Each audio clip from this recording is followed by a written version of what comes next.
各位观众朋友们，大家好，我是一奴，欢迎来到我的频道。今天是红石百科的第4集。我们都知道，以出生点为中心的3×3范围为强加载区，许多人会将想要持续运作的农场盖在这里。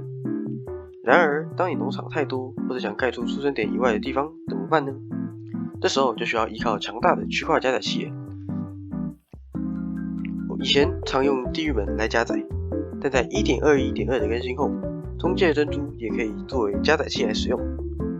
接下来我们就来介绍它们的优缺点吧。首先来说说它们的共同点吧。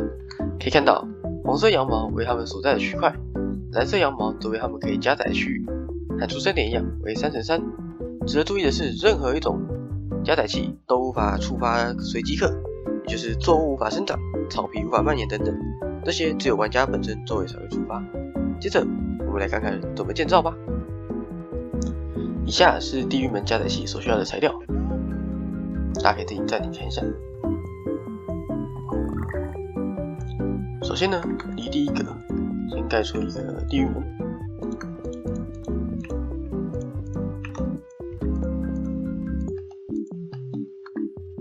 接着呢，这边朝上放一个发射器，然后放一个漏斗对着发射器。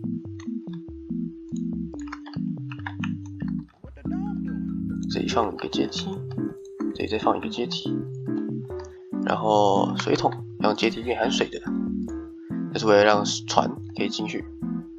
然后这里放一个羊毛，这里放上拉杆、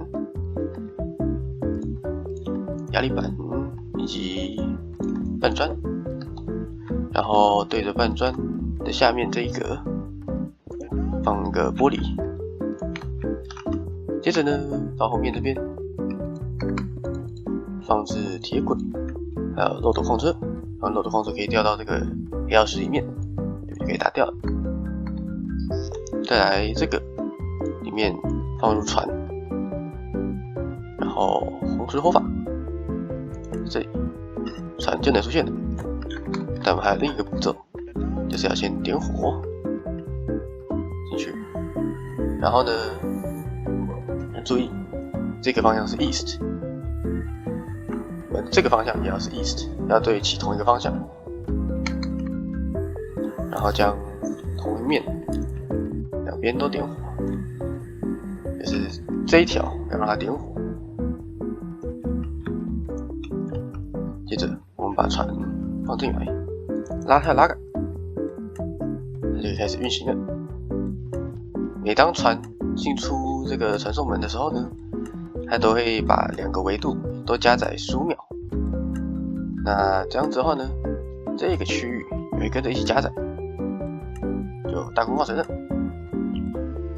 中介珍珠加载器反而相较起来简单了许多，只要往下挖6格，6放入灵魂沙，然后每个都填满水，最后丢下中介珍珠。这样子，中介珍珠能浮在上面就大功告成了。